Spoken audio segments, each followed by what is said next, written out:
You just gotta trust me, because there's really no proof of it, but... You're almost at 50%. Look at me go. There's some very cool stuff in the last 50. There's some very cool stuff in the first 50%.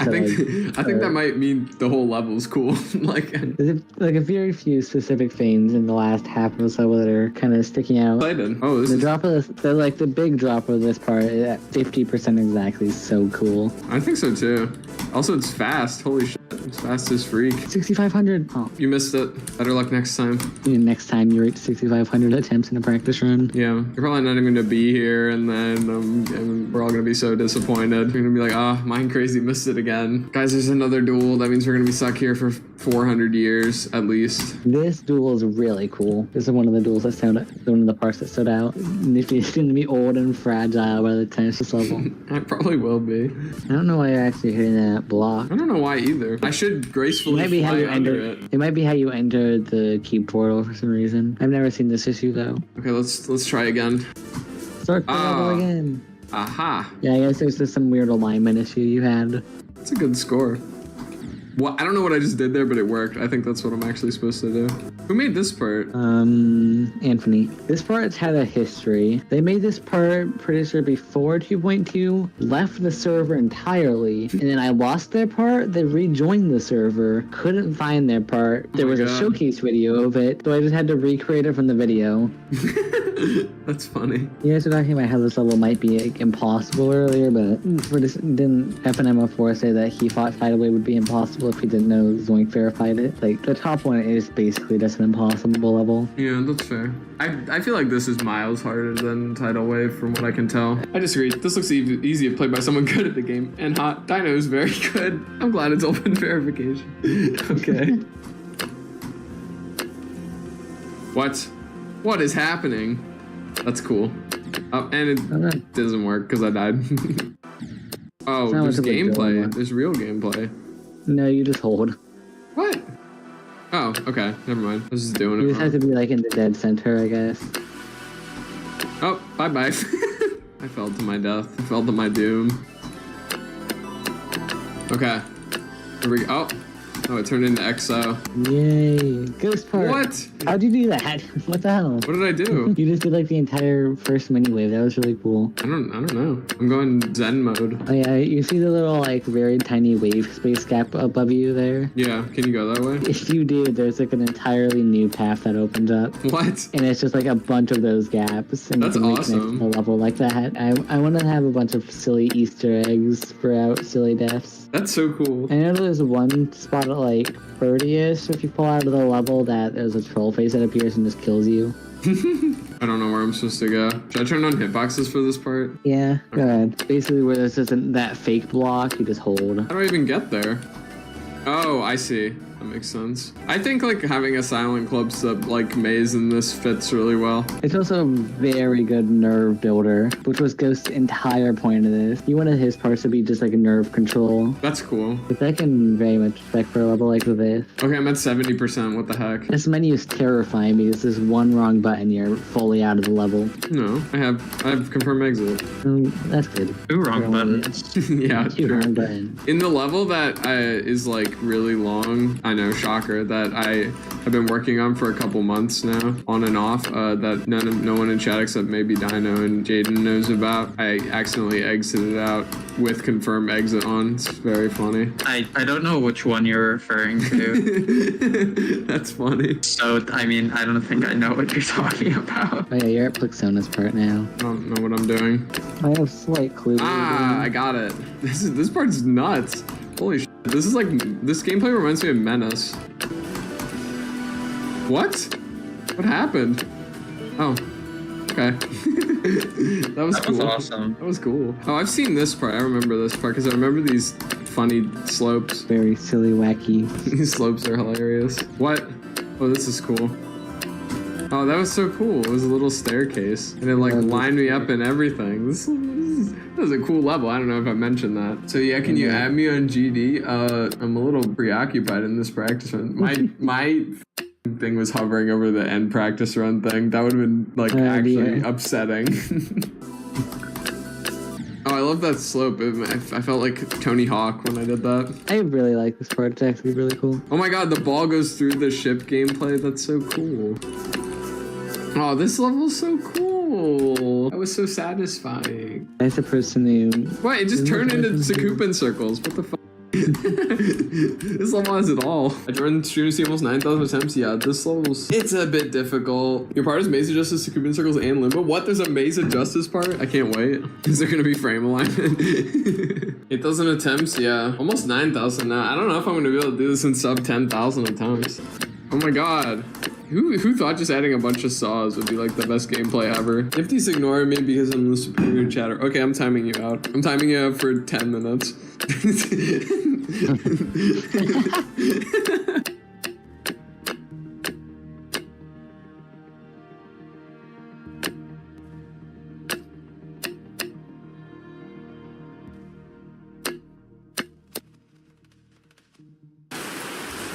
It's a masterclass in luxury and a masterpiece in performance. Experience the peace of riding on the advanced tread compound of the Bridgestone Alenza Prestige.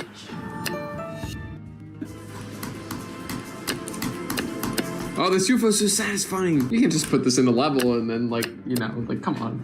What? That's the best feature ever. It's really sad that past 10,000 attempts is a 90% chance your game crashes every attempt. Oh. So, I love just making up information. Yeah, I feel like that's just not true.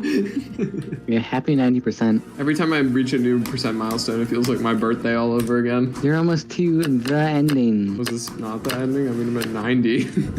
This last clip, the ending of the song is like very much the ending compared to this. Oh, okay. I understand. Oh, I did it. Okay. Oh, there's credits. Oh, interesting. Yeah, these credits are so cool. When I first played this, I didn't know about these, and I was just like, whoa. This is so cool. Oh my god. What I like about these, it's kind of like movie credits. Yeah, it is. It literally is. That's exactly what I was Which thinking. honestly fits perfectly for a level like this, where I'm going to spend very, very likely over a year verifying. Watching like a completion of this is going to be like a movie, honestly, in GD terms. Yeah, true. I was watching your stream Troy. 4 hours ago. How are you still streaming? Yeah, because this level's like long and hard. Oh my god, that's so cool. It jumps with the little whistles. How can you not love that? Oh, I wasn't supposed to hit that. Wait, what? You're supposed to buffer it. Buffer what? Buffer an orb off screen. Oh, okay, I understand. There's a green orb off up there. They would have used the pad, but there's no green pad. Sorry. Can I move my face cam so I can see? Oh yeah, the face cam's blocking the credits. Okay, sorry about that. The idea of being here from 0 is... How are you gonna read the credits if you're focused from 0? That is my main concern, you're right. That'll be their first time seeing them. All right, I think I'm at the end. GG. I did it. Look at me. Yay! I'm talking about that last jump. There's no hitbox attached to it. Oh. There's triggers. Oh. And if you hit those triggers, a wall of spikes spawns on the end screen. Oh. But I did it. 9,403 attempts and 10,000 jumps. And how many hours? They're at like 540, so A long time. Wait, so how long was it? It was like 4 hours 40. awesome. I love this level. This is so fun. I'm so glad to hear. I think it definitely like exceeded my expectations by a lot, and I think like at 15-minute top 1, like there were like pretty high expectations going into it. So I don't know. I just thought a lot of the gameplay was very creative. So I'm a big fan. Everything I was like expecting out of this collab when I was first hosting it, yeah, this definitely also exceeded expectation. For somebody who was expecting like just the level to be complete one day, like no matter what happened, this level will be complete. It really turned out well. All right. Anyway, I suppose I'll end now. Thank you guys. Thank you guys so much for watching. I gotta go eat. Bye bye. You get to eat tonight. Finally, I get to eat tonight. Best news ever. Didn't get held in the Starfruit Supernova prison. Yeah. All right. Bye bye. I stream sometimes on this channel, so turn on notifications if you want to catch those. Also, if you like this video, watch this one next, where I spent 22 hours trying to beat impossible levels in practice mode. Blooming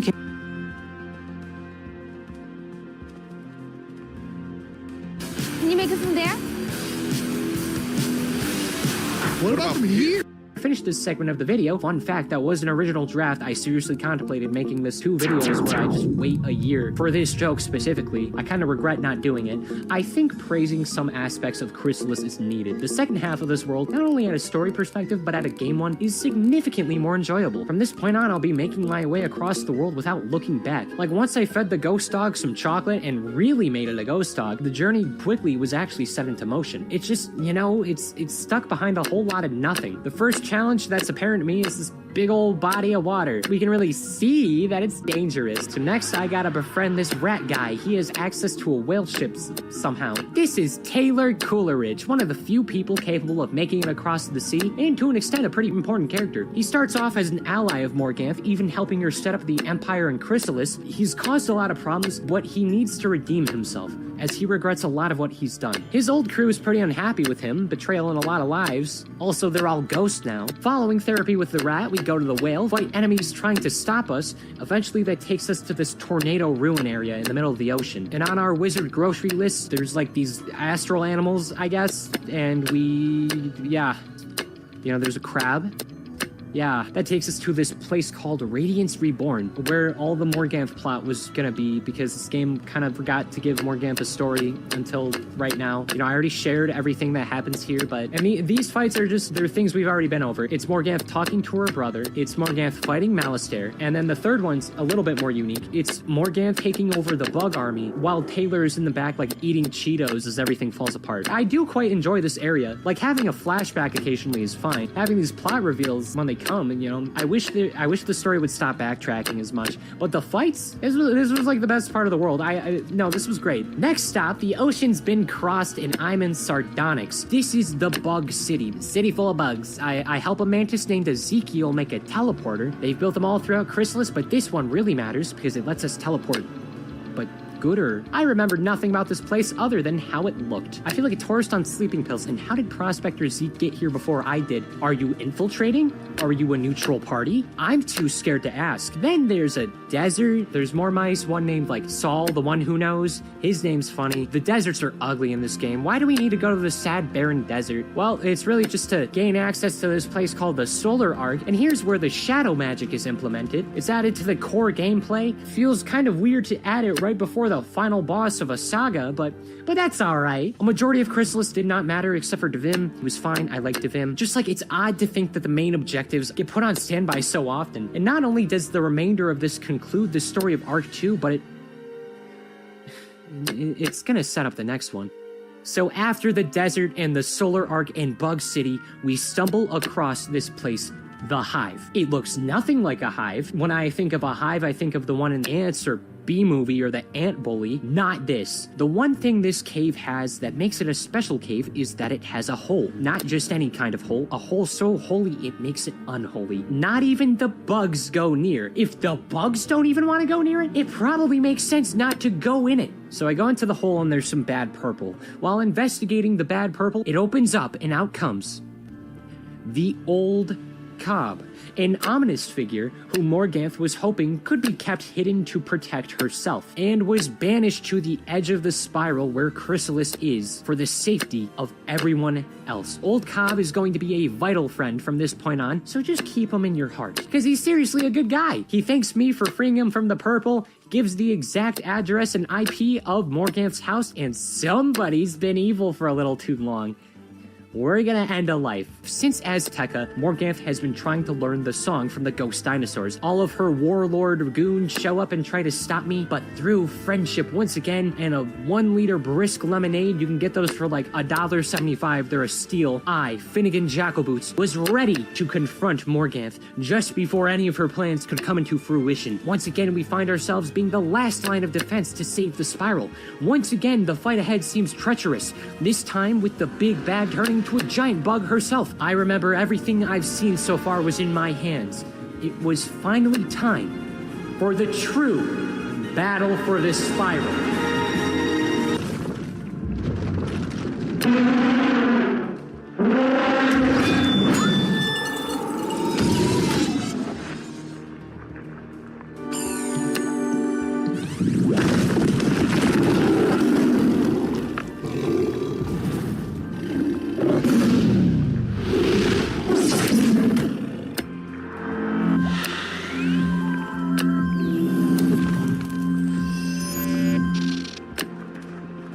did it.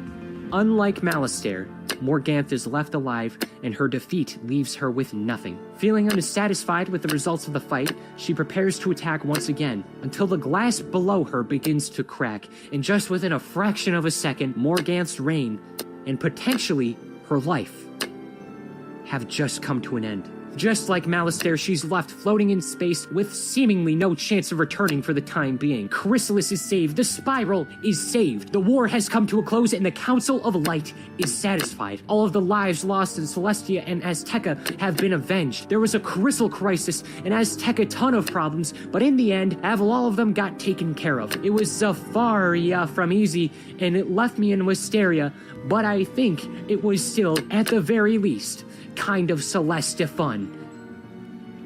Winter Tusk. As everyone's celebrating, I see a friend, a helper, a lovely, kind soul who helped us at the end. He freed Taylor Coleridge from, I guess, his moral grief. He snitched on Morganth, ending all the problems and guiding us to victory. And here he resides, sitting by a waterfall. I'm gonna go and thank him for helping him out. Hey, old Cobb, thanks for being my friend. By the way, it looks like there's some bad purple coming out of you. And bad purple's wait a minute! Old Cobb's a bad guy, and he's gonna go spread his creations to rewrite the Spiral in his own vision, now that there's no one else in the way who is named Morganth. Guess who's gotta stop him?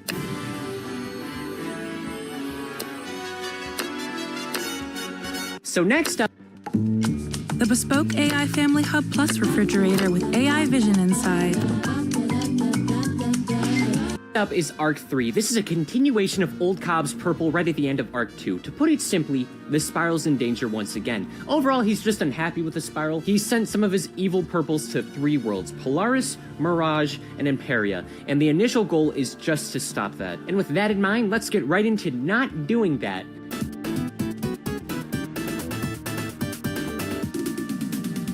Yep, side content. There's side content still, and even though it's labeled as side content, I don't really think it's fair to also sideline it. This stuff is way more than just some side quests that very occasionally have story tidbits. These are specifically like dungeons and raids, like entire areas designed to do certain activities. And I didn't do them. Okay, well, that's not true. I did some of the stuff in this bunch of wizardry, but the quests aren't fully mandatory. Some of the other wizard kids did them. I just didn't really want to, nor that I feel like I needed to. It's mostly just bonus dungeons and raids that are available at certain points in the game. And it's not like Grizzleheim or Wisteria where going over it objectively matters. You know, we've covered most of them, and a lot of these dungeons are just going back to previous areas and attempting to do them again. So here's what I'm gonna do. I'm gonna very briefly go over all of the most important side content right now, just so the rest of this lovely little adventure can be focused on the main game and the main story. First off, House of Scales. Alhazred, the balance professor, all the way back from Crocotopia, has been studying the Croconomicon after I got it from Malistaire at the end of Arc 1. Alhazred and his new assistant Alina are deciphering a chapter of the Nomicon titled the Crococyphra, but then there's a crime in an upside-down pyramid. Turns out this guy named Ahmet the Devourer is trying to eat souls of anyone he can, so that gets stopped. Next up in Marleybone, we got Barkingham Palace. There's a really uncool dude, Dr. Jackal's trying to turn everyone into a monster. This requires going to the Queen of Marleybone, who is a corgi, and saving the day, so that gets stopped. In Kimbalang, Major Talbot from Crocotopia is freaking out because some of his guys went missing there. Turns out this rotten bad guy, Tenkatsu's trying to use the bodies of one of them to bring back an evil monster McGee, so that gets stopped. In Avalon, there's the Catacombs. I went there partially. I don't care. I never finished it, but there's more here. I don't want to do it. Aquila is a really cool place. This is a mythological world where wizards get invited to compete in the Immortal Games, where you fight the Spiral Zeus, Poseidon, and Hades. I don't know why they're scary, muscly birds, but they are. This was a fun one. I liked it. It was short and sweet, and there's even backstory here. So a few years back, actually no, gonna pull the plug on that. This is a Pirate 101 world, like a fully explored Pirate 101 location, and in here, it's just a bonus. So guess what, dweebos? I'm not gonna cover it. Maybe when the day comes to do a Pirate 101 adventure, I'll go back. You know, I'm alright being a wizard for the time being, so I'm not gonna talk about Zeus just yet. Love this area, though. I really hope it's not bad in that game. And then there's, in my opinion, the most important one. there's Darkmoor. Do you remember back in Azteca when Malistaire did that thing where he fell into the infinite cold abyss we all know and love as the depths of space? Yeah, so he survives that. And let me just say, he's pretty freaking peeved about me existing with my skin and vital organs still intact. So he crash lands on the scary land of Darkmoor, where Dworkin used to live. It's funny seeing how these two have grown up in different ways. Good for Dworkin, he's doing very good for himself. At this point, Malistaire, since the end of Arc 1, his entire existence has been tragically hilarious. He went from being content with moving to the afterlife with his late wife, then in Arc 2, he gets revived by Morganth, and then decides, the wife can wait, I want to kill a child. So then, you know, he gets dropped into space, spends like a year floating out there, and now he's hanging out with werewolves and zombies. Meanwhile, his wife Sylvia is watching him go on this crusade about ending the lives of children and wondering to herself how she married this man. He, like, really wants me gone. Not only does he cast this thing called the Law of Khan Devasi that forcefully binds me into eventually having to fight him to the death, but he gets everyone there to fight for him. For example, he convinces the vampire Lord Shane Von Shane with the claim that he can revive and bring back dead people. And this is obviously a lie. The only reason he got revived was because Morganth got very, very, very fortunate with her attack on Azteca. I think Lord Shane Von Shane specifically is just a dumb extra side character. This is his castle he is willing to let be destroyed because if Malistaire succeeds, Shane was pinky promised, even though Malistaire crossed his fingies, that a girl he liked named Tatiana would get revived. Shane seems like a really nice guy. Too bad nice guys always finish last, and Tatiana hates Shane so much that even as a ghost, she wants to help the wizards win. She does not want to come back to life. I'm not even kidding. Her hate of Shane is so powerful it takes down his associates. I ended up fighting this optional plant fight for 40 minutes. I don't know why I did it. I thought it would be funny. I regret it now. But at the end of Darkmoor, a third and final confrontation with Malistaire comes, and it was an intense and hard battle where Malistaire pulled out all the stops, did the best he could, and he can't do it. He loses, and it's to the death again. Malistaire Drake, the Undying, the former death professor of Ravenwood Academy, is dead again. He's disappointed that the spiral has worked against his favor. Again. And then Sylvia returns and says, dude, we just went through this. Can we go back to Wizard Heaven? They have like Strawberry Faygo up there and foosball tables. Why are we not up there? And then Malistaire, once again, this time permanently, unblinded by his hate and distaste of the spiral, apologizes and prepares to move on, promising that he is done once and for all, and that we will never see him on the living plane again. And you know what?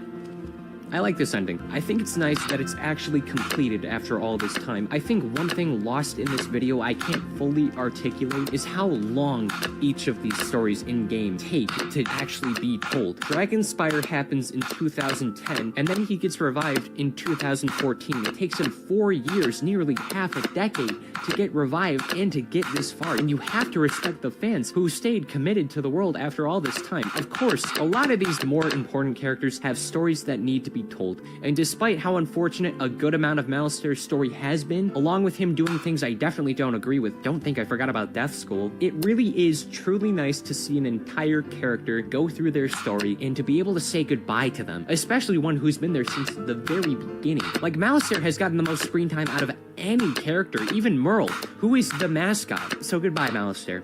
I'm glad you had proper closure a second time. At least it's better than Morganth, who has had closure 0 times. Canonically, she is still floating in space as a spider person. But in a decade, she might be dead. I don't know. Why can you summon her in a spell? It feels like a plot hole. This doesn't feel right. Why can you do this? So back at Ravenwood, Ambrose has something kind of important to tell me. I graduated. I mean, when you think about it, that makes sense. In universe, the game has been around for roughly 7 years, so people who have been playing since the start, by technicality, have gone through middle school and high school. That's 7 years, and I think it's fair to graduate, but at this point in my own story, it was only like 4 months. I can't help but feel like I did exclusively questing, and because of that, I got a cheap excuse to fully miss the experiences that come with being a student. So I personally don't feel like I deserve it, you know? Allegedly off-screen, when you're not playing the game, the wizard characters are like studying and doing all the things a wizard should. So maybe he had some like Wreck-It Ralph off adventures with some other wizards we don't know about. I wouldn't know. All that I do know is that after all my time at Ravenwood, they still haven't put the Death School back. The graveyard's like one of the worst places to have a school building, but at least I have one. Sorry, Balanced School. That's what you get for having Margaret Thatcher be in the Balanced School. This is canon. Every school has official celebrities connected with them. But yeah, it's a nice ceremony. All the staff, the council, really just every magical non-student we have encountered, and they all agree that saving the Spiral from 2 major threats, along with a couple dozen minor ones, is worth a diploma. All of Ravenwood shuts down for the occasion. In fact, nobody else shows up besides the people we have met along the journey. Merle gives us the thing, Dworgen celebrating his successful student. Suddenly, the tree starts coughing. This is the catalyst toward the next major portion of our journey. See, Bartleby's got a case of the dying disease. Maybe there's radiation in the teleporting doors, or maybe Malistaire had cooties or something and gave it to Bartleby when stealing his eye. That could explain why his wife died also. A few of the professors try helping out. The cow one, even though she's a life wizard, is unable to help Bartleby. Then Cyrus tells us that we are once again going to have to go to the farthest corner of the Spiral, just like Chrysalis, and where coincidentally Old Cobb sent one of his evil purples. In Polaris. The main objective of Polaris is to find Old Cobb's Purple of Polaris, along with finding Cyrus's old friend Baba Yaga. She might be able to help out Bartleby. The only problem is she's gonna be hard to find. And then that takes us to the real start of Old Cobb's story. From here on out, there's a definite shift in almost every corner of this game. I wouldn't necessarily say this speaks for everything the game has to offer, but I would say the content in these next few worlds have a lot more substance. Like, there's still moments where things happen just to happen, but then there's also a good amount of times that exist to justify why some of these things are happening. Fighting becomes more tolerable, specifically for solo gameplay. Just in general, though, I will say the game feels a bit better. Polaris is a second attempt at a snow area after Wintertusk, and I like this one. I thought this was an above-average area. There's this one guy on the official subreddit who goes on a lot of the posts and says, Polaris, best world. I hope you're doing well, by the way. Also, no, but let me at least say Arc 3 is the best Wizard 101 will get. Best difficulty, good area variety, story has a lot of memorable moments. It's not just Polaris, but it's a very good start. I won't lie though, I did not really like the first third of Polaris. Ignoring all the overarching content, I'm introduced to another attempt of the game making polar bears and then also some penguins. The backstory of this world is just France. An important Spiral figure by the name of Napoleon Gwyn, guess who he's based on, was attacking the Spiral worlds based specifically on the Spiral worlds that share traits with all the ones in Europe. Then he falls to Marleybone, and then the Pirate 101 location Valencia is where the horses live. They also don't like Napoleon Gwyn. Remember the horses. Recently though, the penguins that go by Pinguines have fallen under the rule of Empress Antusket, and they want me to stop that because that means I can't really travel to the rest of Polaris. Events here include a Boston Tea Party, fighting, talking, more fighting, discovering the villain of this area is named Rasputin, and meeting Baba Yaga's friend Ivan the Great, who, wouldn't you know, is pretty good and not too bad, I'd say, as of right now. And with Ivan, I go up to the Empress, hit her with the 1-2 stern talking to. Long story short, I overthrow a monarchy in 3 hours. And this area sets up the future. Very nice. It just wasn't my cup. It was just kind of boring. I'm not all for historical resistance stories. I know that's like a very specific niche, but this falls into it. Didn't really care. But with their freedom, we are now able to adventure into the further depths of Polaris. And walking through the winter woods, there's some stuff all around. The best, of course, being a vegetarian yeti named Zoot. He has a backwards hat and Ooh, that face. Quantum fiber internet loves that face. That's Jamila. Gage Jamila. Quantum fiber Wi-Fi keeps your meeting game strong. From the back door to the front lawn. She's on again. Switch to quantum fiber today. My wife and I went to Slumberland in search of the perfect mattress, and it did not go the way that I thought it was going to go. We entered the sleep solutions department, and I looked at all the beds, and I thought, we're going to be laying on every single one of these, which is why I pillow. Person just treats others how he wants to be treated. I remember him more than anything that happened to me in Mushu. I am confronted by a new character, Malari. I don't want to go into that much detail, but her personality and existence as a whole just boils down to something like this Venn diagram. I'd say that's derogatory. As it turns out, Malari's guardian just so happens to be Baba Yaga. At first, she's like this generic old lady witch who's brewing like a cauldron and trying to cook Hansel and Gretel into an oven until Bartleby the Dying Tree comes into conversation. Then she locks in, and all of a sudden I'm in this like magic thingy as old as Bartleby called the Oracle. What? Oh yeah, also, we find out that Old Cobb, this guy, also, do you remember Grandfather Spider? The guy who got divorced at the very beginning with Grandmother Raven and was like stuck in sleep and had his heart ripped out and all of that stuff? Yeah, that's Old Cobb. That guy who helped create the spiral and destroyed the first world. This is Grandfather Spider. This is the final guy from the original 6 we needed to find. So needless to say, after waking up and seeing that the first world has become the spiral, he's unhappy with it to say the very least. So he sent out the evil purples all across the spiral to increase his chances of one of them being able to take over that respective world and then, you know, like spread across everywhere else. And to make matters even more of a challenge, Spider's evil purples have all disguised themselves as natives of their respective worlds. For example, Polaris's villain, Rasputin, he disguised himself as the Rat. He helped enslave the Penguins, and after the Penguins overthrew the disgusting Walrus Queen, is currently using an entire town's worth of penguins to mine some Borealis gemstones, which he's gonna use for bad reasons. That's bad. There's also a moose, but Rasputin gets away on his very slow boat after taking control of Ivan the moderately above average. Baba Yaga hears that Rasputin has managed to sail away after we try to go in the mines and stop him. We're failures, and Baba Yaga begins to say in her witchy witch voice perhaps one of the most important lines in this entire franchise. I'm a witch! Ooh, I have a broomstick! Hey, little boy, do you want to go to college? What? Oh boy, time for a new major location. This is the Arcanum, and the Arcanum is, for the remainder of this, essentially just the new Ravenwood. Like, there's new spells and professors, but this time, they're allegedly the best of the spiral. And it's not just like Merle's sloppy seconds, but I won't lie, I'm gonna miss going to Wizard City so often. I mean, wizard teleportation means I can get there in like 2 minutes, but still, now I gotta learn about all these guys and their backstories and whatever, and to give an idea, one of the wizards is a Celestian, and reminder, they died. They aren't messing around here. They straight up just have these mythical masterminds, all these incredible people.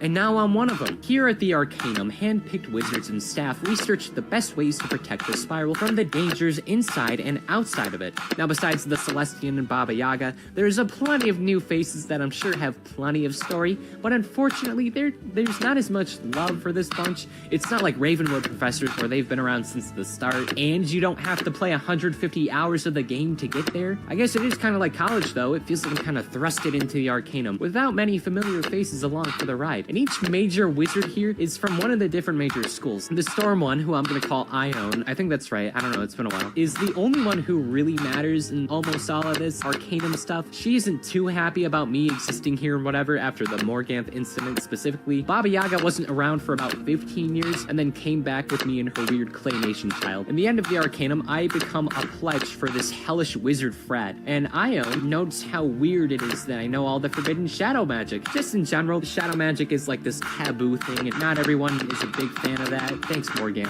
Oh yeah, I also have shadow magic from Chrysalis, so I guess that's a problem on my part. The guild starts balling up in Finnegan Jacko boots. All of our wacky misadventures so far are revealed in the Arcanum, and the wizards are just like conflicted, but I did everything for them. Like, good job, Finnegan. You stopped World War I. All it took was starting World War II. Me freeing Grandfather Spider to stop Morganth protects the spiral as much as it puts it back into danger. So obviously they're really upset that now it's their problem. And Grandmother Raven shows up for a bit as well. And, she's not good anymore. She's unhappy with the spiral and Old Cobb and all this fighting, and now she's an enemy. And there's this touch I think is really neat because Grandmother Raven being a narrator of this story, whenever there was a specific action the developers didn't want to animate, she's not the narrator anymore. We don't have one anymore. The angel on her shoulder, the guide who has been there since the beginning, who has watched every portion of our quest, is now an enemy. And it adds to the loneliness, it adds to the conflict. And we'll get into Grandma Raven's motives in a minute, but it's really impactful just seeing how far this character changes. It bothers me how invested I am now, and I'm moving on. Back in Polaris, Ivan, Malari, and all of the penguins who revolted earlier are trying to find Rasputin. The whole gang storms in on these Borealis gemstone creatures Rasputin has made, and then everyone sails over to a mountain he fled off to. And not too much of a Shock, he's got a micro army. Scaling the mountain, Ivan the Wonderful stays behind to hold off some additional fights. So Malari joins us as we actually confront Rasputin as he transforms into the rat, and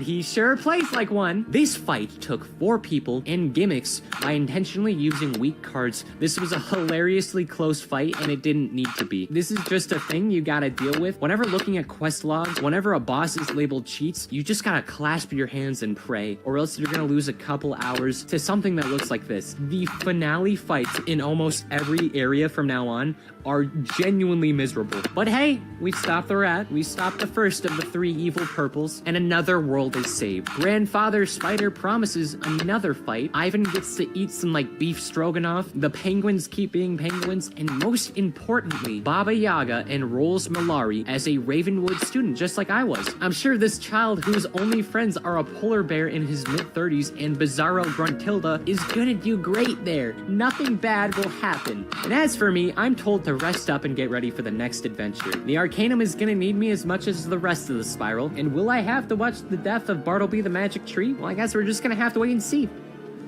Actually, no, we're doing that now. The Life Wizard of the Arcanum, Xander, says that Bartleby's feeling